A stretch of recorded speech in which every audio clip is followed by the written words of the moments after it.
Gaz narxi ham 380 so'mdan 650 so'mga ko'tarildi. Bunga nima deysizlar? Limitligacha.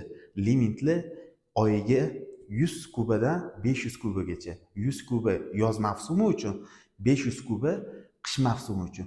Bu bizga yetarlimi? Sizlar so'rovdinglar, biz hisob-kitobini qilib aytamiz sizlarga. Bu katyollarni hisob-kitobini men osmondan olib gapirayotganim yo'q, chunki o'zim har bitta katyolni mana счетчик orqali tekshirib, boshqa qilib, ispitaniyadan o'tkazib sizlarga aytyapman.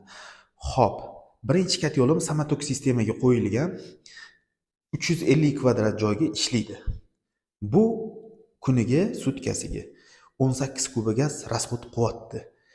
Bunisi 120 kvadrat topli polga qo'yilgan dumaloq katyol, ko'ryapsizlar. Mana bu qizil bachok turibdi. Bu 27 kuba kuniga расход qilyapti gaz.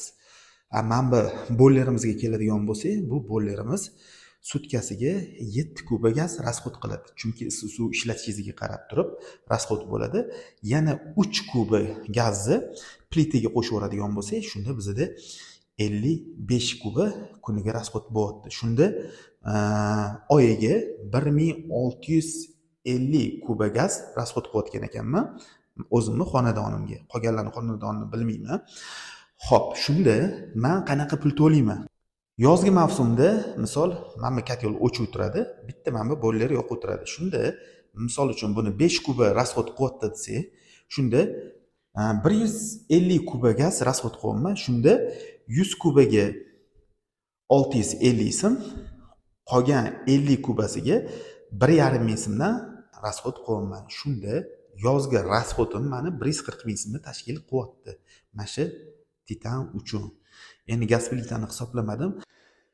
Qishki mavsumga to'xtaladigan bo'lsak, 1650 kuba gaz расход qilyapman. 500 kuba 650 so'mdan bo'lganda 325 ming so'm bo'lyapti. Qolgan 1150 kubasi 1,5 ming so'mdan bo'lganda 1,750 ming so'm bo'lyapti. Jami bo'lib mana shu uyimga 2,50 ming so'm gaz uchun to'lov qilayotgan ekanman. Svetga qaraganda gaz 7 barobar arzonroq. Buni juda yaxshi bilasizlar.